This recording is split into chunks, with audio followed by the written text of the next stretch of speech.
Buenas tardes, soy Luis Fonseca de la Embajada en Turquía otra vez. Esto es una maneras de mirar, que es nuestro ciclo de artistas visuales. Y hoy tenemos el privilegio de contar desde Barcelona con Frederic Amat. Frederic Amat es un artista muy conocido, polifacético, pintor, escenógrafo, cineasta, un hombre que también ha realizado intervenciones en obras arquitectónicas y, desde luego, alguien a quien nos encantaría tener en Turquía lo antes posible, dentro de lo que permitan las condiciones actuales. Esperando que eso sea posible, pues nos ha concedido este rato de conversación, que esperamos va a ser muy interesante. Y desde aquí le mandamos un saludo y de entrada los mejores deseos de salud en estos tiempos. Buenos días, un placer. Frederic, hay muchos aspectos de tu obra que pueden interesar a nuestro público, que es un público turco, pero también un público español. Yo quisiera empezar ya por la aproximación del artista como viajero, como explorador de distintas culturas y tradiciones, algo que en tu carrera es una constante, ¿no? Tú eres un artista que sale por el mundo y luego eso tiene una plasmación en tu obra. Cuéntanos qué es para ti viajar y en qué medida Oriente, en sentido amplio, ha sido un elemento importante de tu obra y de tu carrera. Claro, el viajar, para que exista narración, ha de haber tránsito, ha de haber nomadismo. Si uno se queda cerca del fuego, del calor del fuego, con uno mismo, no invita a esta posibilidad del tránsito. Y el tránsito, curiosamente, es la mejor manera para llegar a uno mismo. Es decir, en tanto en cuanto uno conoce al otro, cuando digo al otro me refiero a otras culturas, a otras maneras de hacer, de ver, de pensar, uno se conoce más a sí mismo.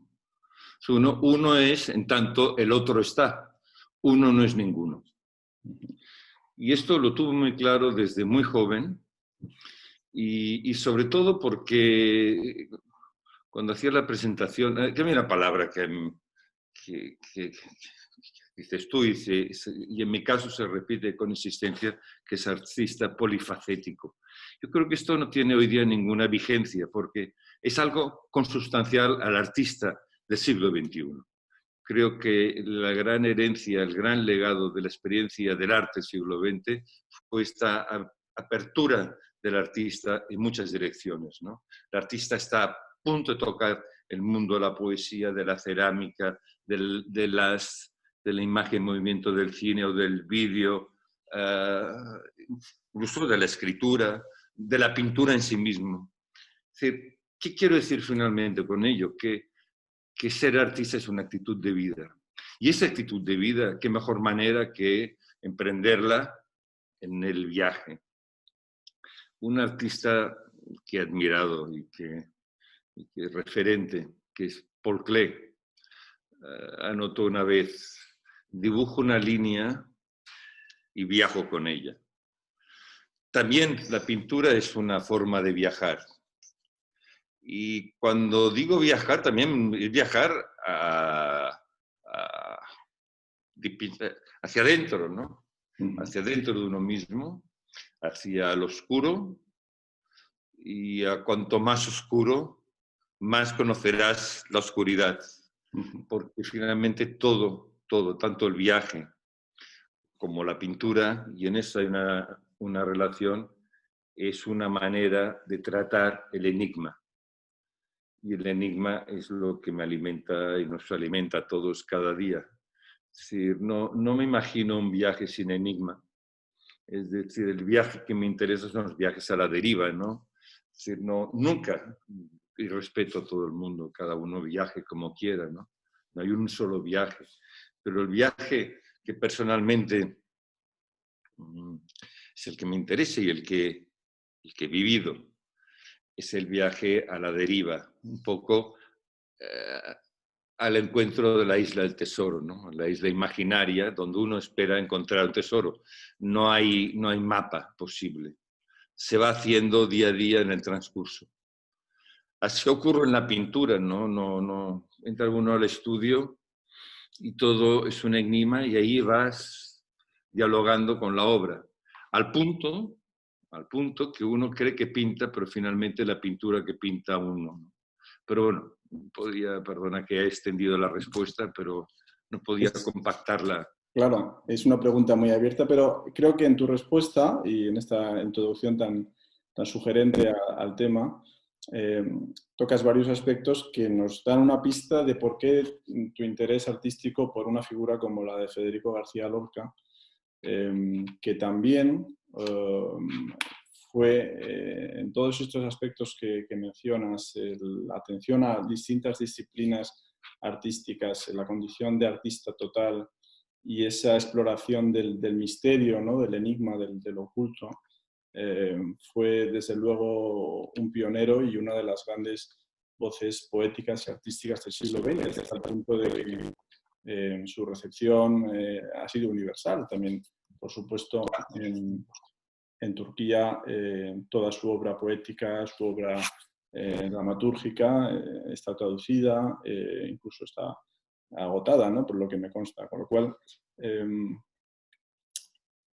vamos a hablar, si te parece, de tu encuentro con Lorca y de qué suscitó en ti el interés por llevar al cine el guión de Viaje a la Luna, ¿no? Que fue, si no me equivoco, el único guión cinematográfico escrito por el poeta granadino.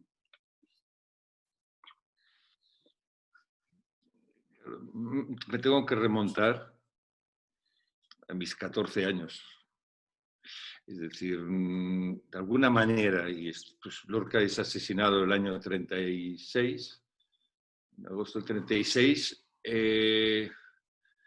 30 años más tarde, es decir, mis 14 años, pues debía ser en el 64, 65. Me regalaron en la escuela donde iba, el profesor, una placa. La escuela no daban copas de plata ni títulos, te daban una piedra.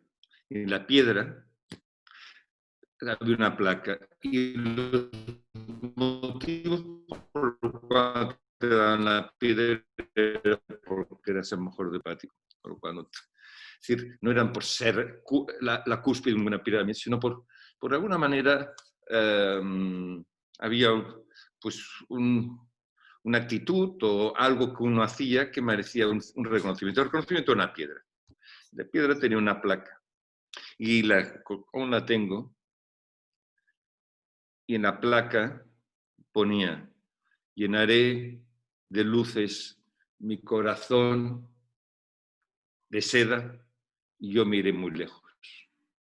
Federico García Lorca. Cuando leí con mis ojitos de 14 años esta frase, este verso, este poema, ¿no? Apenas pude abrazar, captar todo lo que decía. Pero sí, llenó mi corazón y mi sentimiento por muchos años hasta la fecha, y me ha seguido. Y me ha seguido al punto de viajar a Nueva York, no por Lorca, pero sí que hay esta coincidencia, y tener una lectura profunda de poeta en Nueva York, y llegar a México, que es un lugar, curiosamente, que Lorca hubiese tenido que ir, porque tenía un billete para viajar a México que le dio Margarita Xirgu, la gran actriz, y tristemente no voló a México. La historia es maravillosa y invito, no sé si hay traducciones de la biografía de Gibson o estudios, pero la historia del Lorca, que tuvo tristemente una vida corta, fue interrumpida tristemente demasiado joven, pero es una vida fascinante. Él tenía que haber viajado a México y se fue a celebrar San Federico a Granada el 18 de julio y ahí empezó el desastre. Pero en México, llegando a México, me encontré una edición publicada el mismo año que aterricé en México, por el año 77, sobre una obra de teatro que yo desconocía de Lorca. con el título El público.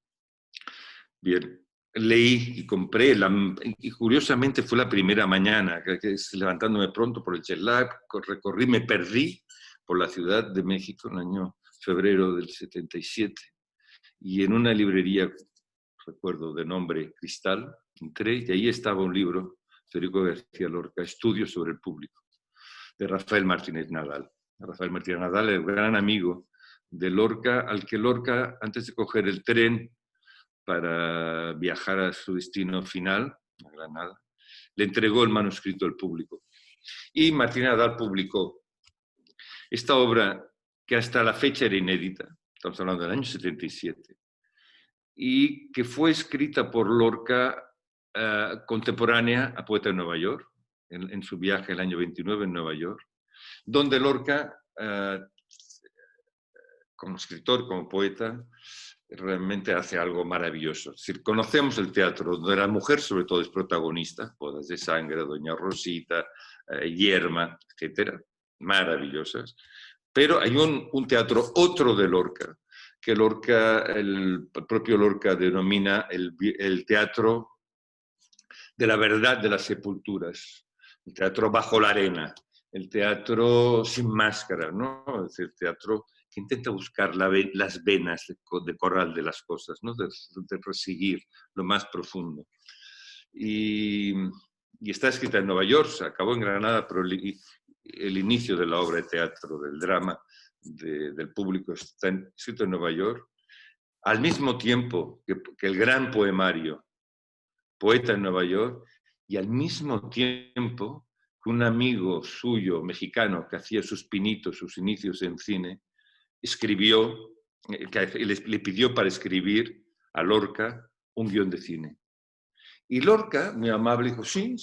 Entonces quedamos mañana. Entonces, en 2 tardes, escribió en unas pequeñas, qué lástima, porque no puedo salir y entrar, pero os podía enseñar en la cámara, tengo copia, está en la Biblioteca Nacional de España, las páginas de agenda con una letra minúscula, así, pero Lorca escribió con una letra mínima, Viaja a la Luna.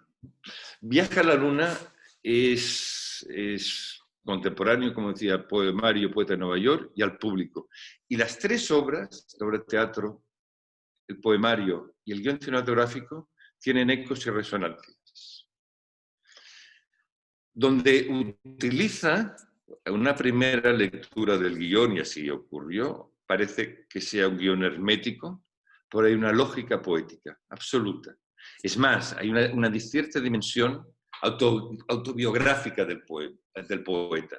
No autobiográfica en el sentido de un biopic del poeta, sino de su biografía, de su identidad más profunda. Y en este caso, el caso de Viaje a la Luna, como el público, como muchas páginas de Poeta de Nueva York, de su identidad sexual que él veía como conflicto y con toda una dimensión poética de primerísima. No hay que olvidar también que hay dibujos, existen dibujos, muchos, anteriores al viaje a Nueva York, pero incluso de Nueva York, de Lorca.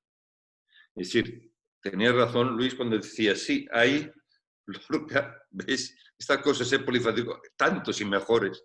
Hay artistas y poetas que tienen esta dimensión que abren en diferentes medios. El propio Lorca decía que cuando tenía problemas, dificultades en escribir un poema, lo dibujaba. Porque el dibujo es una manera, un medio, es una manera de meditar, de perderse en la línea, ¿no? De que fluya, ¿no? ¿Perdón? De que fluya, lo que no fluye en palabras, fluye primero en líneas, ¿no? En imágenes. Y entonces hay toda una serie de dibujos de Lorca en Nueva York, muchos de ellos publicados en la primera edición de 1940, la edición Séneca, publicada por Bergamín en México, que incluyó estos dibujos que Lorca le dejó en la editorial Cruz y Raya y se los llevó a México y allí los publicó. Y es curioso porque un gran artista, Joan Miró, gran artista, otro gran artista donde yo me pregunto, ¿dónde empieza la pintura, acaba la poesía, o empieza la poesía y acaba la pintura, o todo es música? cuando veo una obra de Miró. Parece una composición musical, pero bueno, dejemos a Joan Miró, pero sí una cita de Joan Miró respecto a los dibujos de Lorca, que dijo: estos son los dibujos de un gran poeta, que es la mejor virtud que se puede apreciar, aspirar a toda obra plástica. Entonces, este guión que escribió en unas pequeñas páginas de agenda tuvo unas tribulaciones raras porque Amero, que era el amigo Emilio Amero, gran fotógrafo mexicano, al que Lorca le hizo por amistad y gentileza este escrito, se llevó el manuscrito a México y, como supe mucho más tarde, intentó filmarlo, pero no existe la película. Luego, fue primero, bueno, fue el fundador de la Cinemateca Mexicana, Emilio Amero, y años más tarde se casó con una americana y acabó en Norton, en Oklahoma, como profesor de litografía. Es decir, un personaje que desapareció, se difuminó, incluso como artista, una de las artistas que había sido brillante, experimental, interesantísimo, se difumina y tiene un hijo que es enviado a Vietnam. Este hijo regresa. Hay toda una historia bastante trágica. Muere Amero, muere el hijo, la viuda queda. Y un de estos historiadores fantásticos que hay, porque hay verdaderos peritos en Lorca, intuye que este guión extraviado por 60 años, desde el año 40, fue entregado el 36, viaja a México, Amero quizá a los 40 sí debió viajar a Estados Unidos, como sea, nunca se vio, ni se vio la película. En el año 89 lo encuentran en casa de la viuda de Amero, en una pequeña mesita de noche, ahí estaba la agenda, y se publica, se conoce, la editorial Pretexto lo publica, pero había ocurrido, en el interín había ocurrido algo maravilloso.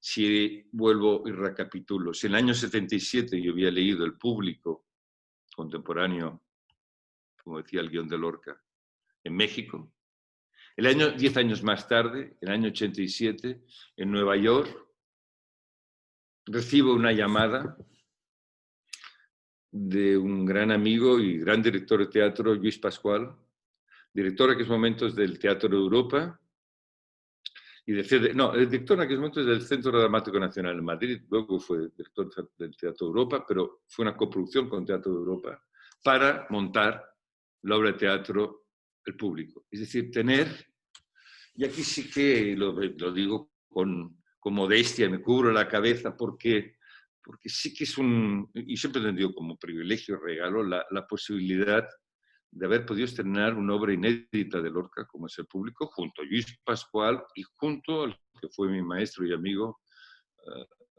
el gran escenógrafo Fabián Puigcerver. Y que esta experiencia, que yo ya 10 años antes había tenido como lector y había pensado qué maravilla quien pueda llevar a escena esta obra de teatro, sucediera y se escenase en el templo del teatro europeo, que es el Piccolo Teatro de Milán, con Strehler, un gran Strehler en primera fila. Bueno, no habían filas porque lo primero que hicimos era anular las butacas, era como un ruedo, la platea del teatro era un ruedo de arena azul, pero bueno, aquí las imágenes, si no se ven, mejor las silencias. Y así fue que buceé con este proyecto, dejé Nueva York, vine a Barcelona a trabajar en el proyecto, buceé en Lorca y fue para mí una gran lección, incluso para mí como experiencia como pintor. Mucha caligrafía que ahora se reconoce de mi trabajo, incluso cromáticamente unas tintas negras, surgen de esta experiencia de estudio de los dibujos de Lorca, de la experiencia de un poeta. Hay una temperatura en la línea de los dibujos, en general de todos los poetas cuando dibujan, o de los pintores poetas, que a mí me interesa. Es una cuestión de temperatura y ahora sería muy difícil, sería haríamos otro Zoom próximamente donde solo este tema ojalá nos abarque toda la conversación, no ahora, pero sí que hay una temperatura. No solamente esa temperatura fue fascinante, que viene toda una habitación de cientos de dibujos, lo iban desarrollando para hacer lo que tenía que ser la escenografía del público, que era hacer un teatro. Si la obra de teatro giraba el concepto de teatro, qué mejor manera que hacer una escenografía que fuese un teatro. Y el teatro era una carpa con 5 trailers que viajaban de un lugar a otro. El teatro Federico García Lorca era un teatro nómada, como en su día fue la experiencia suya con La Barraca. También ocurrió que, claro, me releí todo Lorca, ¿no? Buscando pistas y todo encajaba, era un mosaico.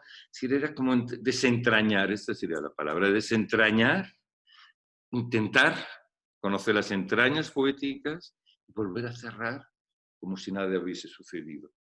Y en este periplo de investigación, de estudio, de lectura y de placer, supe que había un guión de cine y que era contemporáneo, ¿no? Empecé mis pesquisas. México, tenía contactos porque había vivido largo tiempo en México y sí, México sigue muy presente en mi vida personal.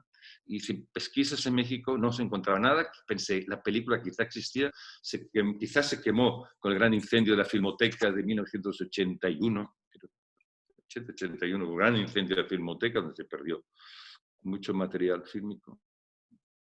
¿Quién sabe? Pero ¿quién sabe dónde salió el guión?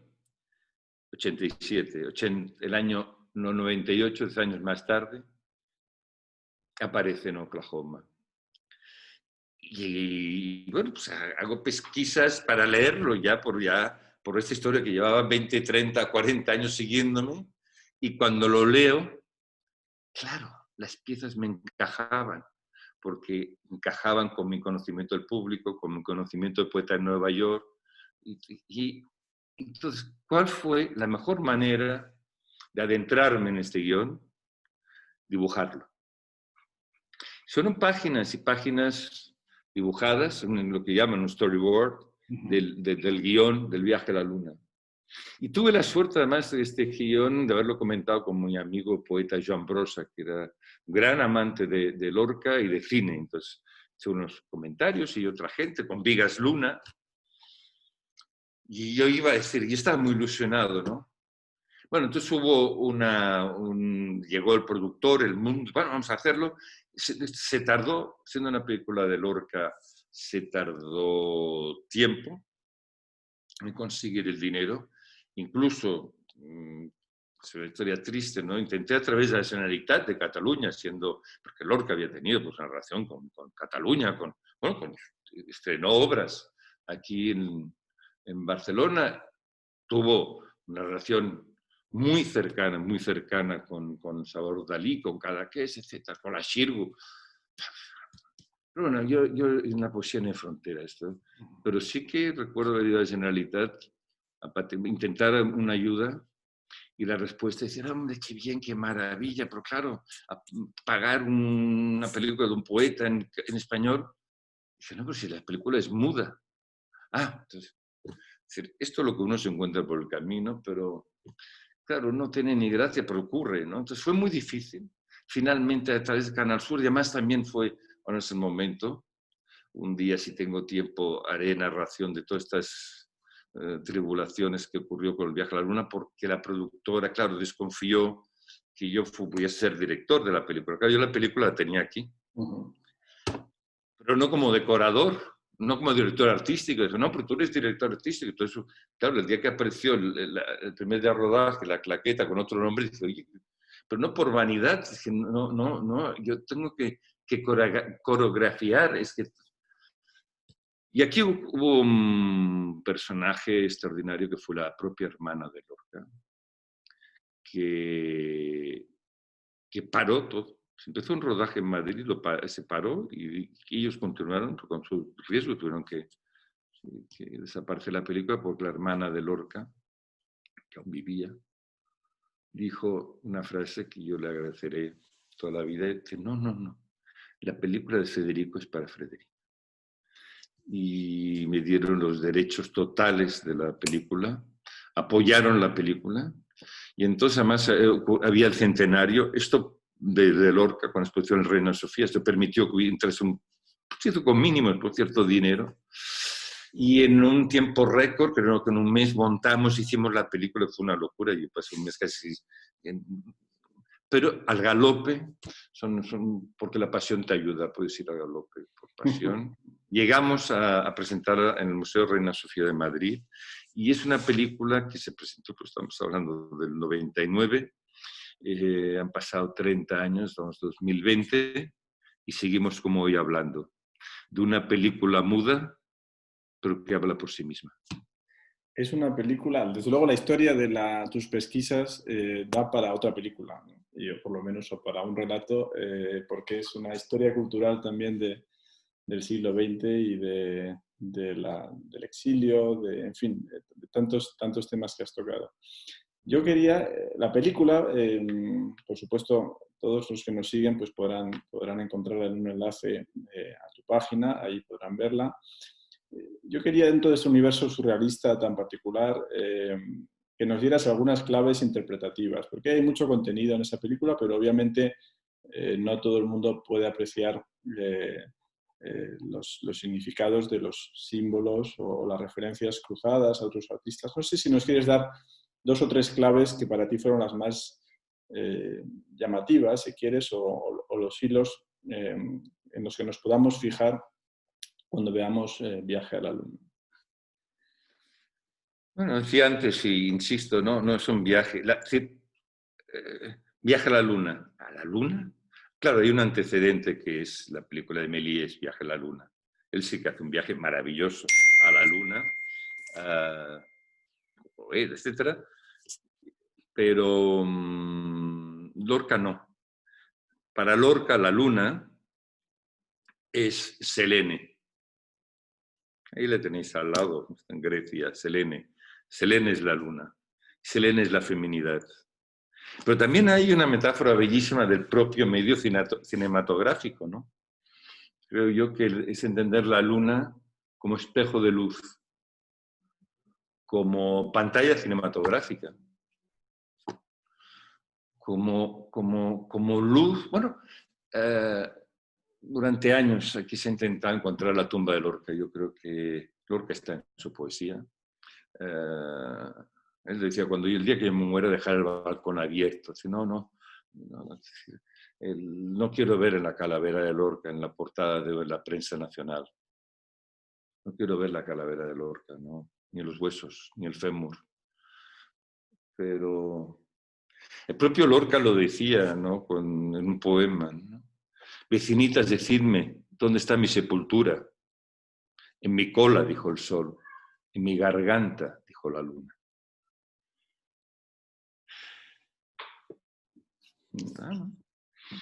La luna está presente en toda la obra poética de Lorca, ¿no?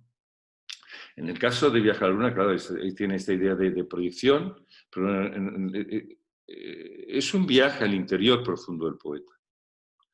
Es un viaje también poético, que ocurre una cosa, es una catarata de imágenes, pero que muchas veces sucede algo, y yo esto lo he dicho y conviene insistir, que no es una película de evidencias, no hay nada evidente, ni nada narrativo. La poesía intenta tocar una otredad, no lo evidente, lo narrativo, es otro lenguaje. Es el mejor lenguaje para penetrar en la profundidad de la oscuridad, ¿no? De esta noche que desconocemos, de la cual venimos, vivimos cada noche y a la cual vamos. Aunque lo ignoremos, pero vamos. Y no queremos saber de ella, pero estamos. La única luz que hay es la luz de la luna, ¿no? Y curiosamente Lorca empieza la película y el título no aparece hasta cabo de un rato. Viaje a la luna. Entonces hay esta referencia incluso a la infancia, a la mancha. Dice, no es por aquí, hay el dogma. Yo podría, fotograma a fotograma, cosa que no lo voy a hacer, ni es la ocasión, ni lo he hecho nunca, decir, mira, esto quiere decir esto. Esto hace referencia a esto. Cada fotograma, cada escena. La boda esta, bailan un vals al relentí? ¿Por qué baila en un vals al relentí? ¿Por qué aparece una cabeza vendada? ¿Por qué aparece cuando besa la estatua se convierte en una estatua de yeso? ¿Por qué? Porque hay tres hombres, los tres hombres miran a la luna, cuando uno observa la luna, perdón, sexo femenino, cuando el otro mira a la luna se interpone un pájaro y cuando otro mira a la luna aparece una luna dibujada. Pero el momento que yo narro esas escenas, les doy, digamos, un sentido dizque lógico, lo que estoy es apuñalando la dimensión poética, el salto poético de Lorca, ¿no? Además, ocurre una cosa, que el espectador cuando ve la película, hay algo muy curioso, que hay una imagen, otra imagen, sucesivas, pero no se da cuenta que entre medio de la imagen y la otra imagen, hay una imagen que él tiene en la cabeza, que no está en la pantalla, pero se la ha creado en la cabeza. Es algo casi subliminal, pero está, ¿no? Yo finalmente lo que he intentado hacer es ser embajador fiel al guión de Lorca. Está en la red, lo pueden encontrar hoy día. Está en la red, fiel al guión de Lorca, pero no servil. Lorca hizo esta película para un dibujante, para un pintor, para un fotógrafo, y hay momentos que hay cosas dibujadas. Aparece una serpiente dibujada, es decir, y utilicé. O aparece un dibujo del propio Lorca que Lorca hizo para la película, que es Muerte de Santa Rodegunda. Entonces hace aparecer el dibujo, y el dibujo estaba en la Fundación Lorca, así que tuvimos, etcétera. No, desde luego la recepción del guión de Lorca, visto e interpretado por un artista como tú, pues es ya una obra de arte al cuadrado o un nuevo acceso a otro mundo poético que conjuga, pues eso, como dices, ¿no? La fidelidad por un lado, por otro lado tu propia y muy libre interpretación, ¿no? Con tu propia mirada de artista Frédéric Amat, ¿no? Yo creo que quien vea la película, que verdaderamente merece la pena por todo ese hilo de imágenes sugerentes y de interpretaciones posibles, pues disfrutará doblemente, ¿no? Por amante del Lorca y por lo que... No sé, Luis, perdón, no sé, hay gente, es una sacudida. Sí. Sí, no es un disfrute, efectivamente, es una sacudida y tiene y causa una impresión, un estado de ánimo muy particular. Pero hay que animar a la gente a verlo. Bueno, no quiero ocupar más de tu tiempo. Es un placer conversar. Esta conversación... Estoy encantado y además por la estima a Turquía, ahí estoy.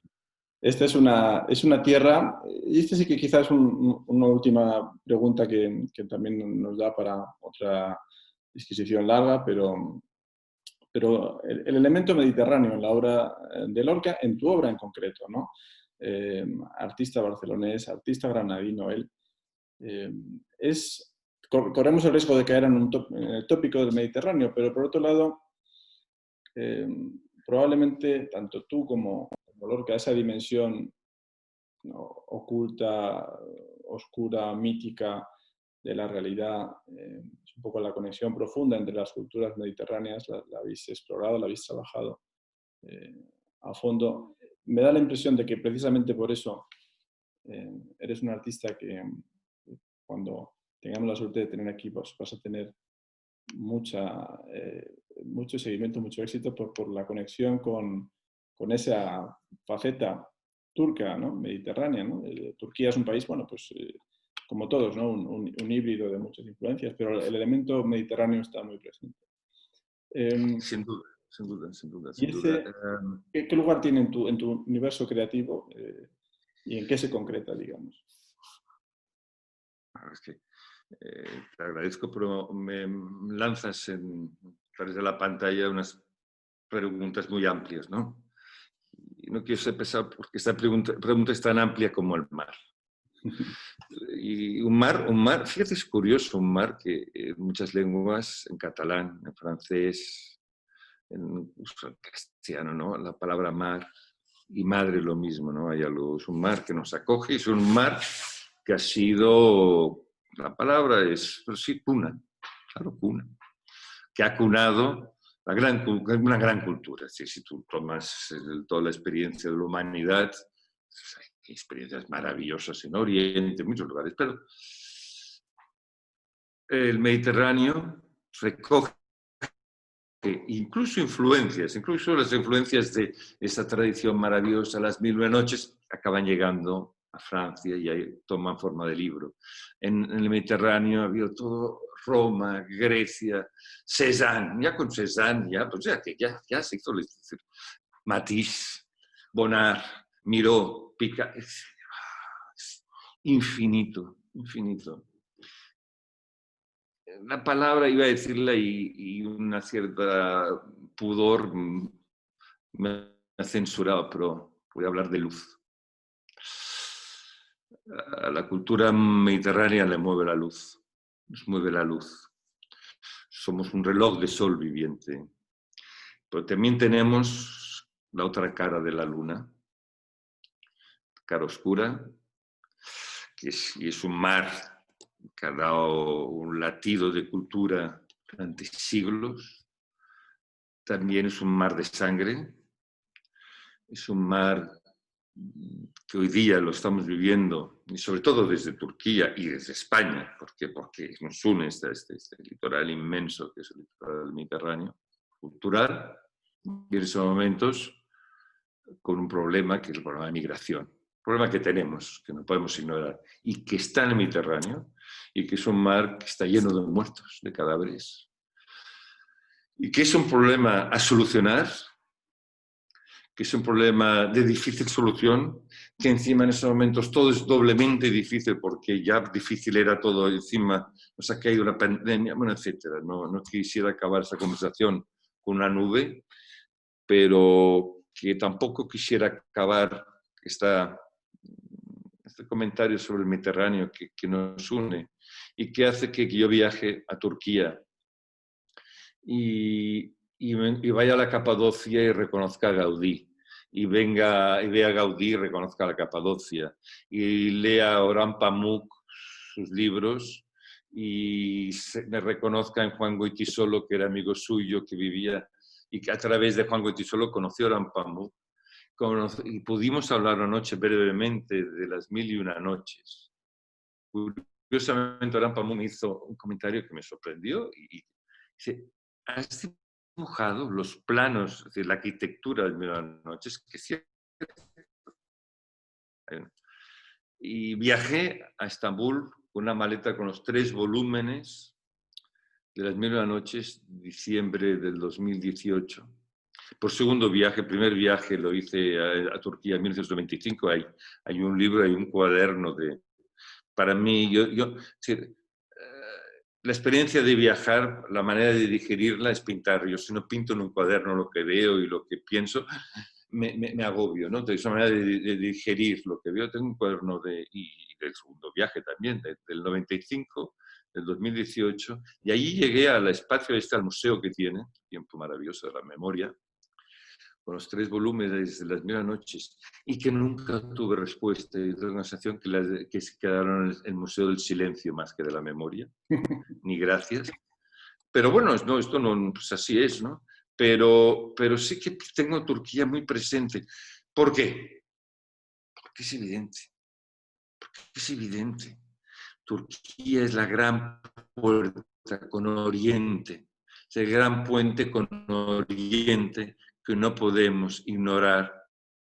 El mundo se ha de abrir no en Oriente, sino más por la espalda. El mundo lo hemos de entender como una unidad absoluta, siempre y ahora más que nunca. Y hemos de entender a Turquía, y Turquía nos ha de entender a nosotros. Y no podemos chantajear con lo de la Comunidad Europea, ahora sí, ahora no. O mantener esta, bueno, etcétera. No quiero, todo el mundo conoce lo que puedo pensar. Y finalmente, resumiendo, decir, abramos puertas y ventanas, sobre todo abramos un sentimiento de hospitalidad, de intercambio, porque riqueza es intercambio. fantásticas palabras para cerrar nuestra conversación. Desde luego nosotros pues, compartimos ese espíritu, ¿no? Había quien hablaba de los dos pulmones, ¿no? De la civilización, el pulmón occidental y el oriental como necesarios los dos, ¿no? Y es algo que inspira y alienta también nuestro trabajo a nuestro nivel y desde luego pues, el trabajo de tantos y tantos artistas que establecéis el diálogo, ¿no? Y el intercambio enriquecedor. Fíjate que volvemos al inicio de las primeras palabras de nuestra conversación. Uno es si está el otro. Uno no es ninguno. No puede cerrar la puerta al otro. Lo de entender y intercambiar. Intercambiar.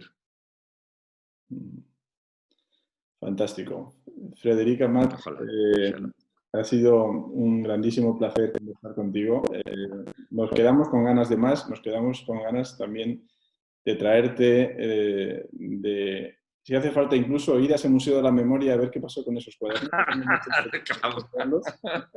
Y poner las cosas claras. Pero desde luego aquí quedamos emplazados a invitarte a Turquía Pronto será. en cuanto sea seguro y en cuanto sea posible. El deseo es. Y te deseamos mucha Muchas salud, gracias. mucho trabajo y no dejes de contarnos historias tan sugerentes y tan, ¿por qué no decirlo? También tan esperanzadoras, ¿no? En este mundo tan un poco siniestro y tristón que nos ha tocado vivir en los últimos meses, ¿no? Así que mil gracias. Luis, a la embajada también, muchas gracias. Un abrazo.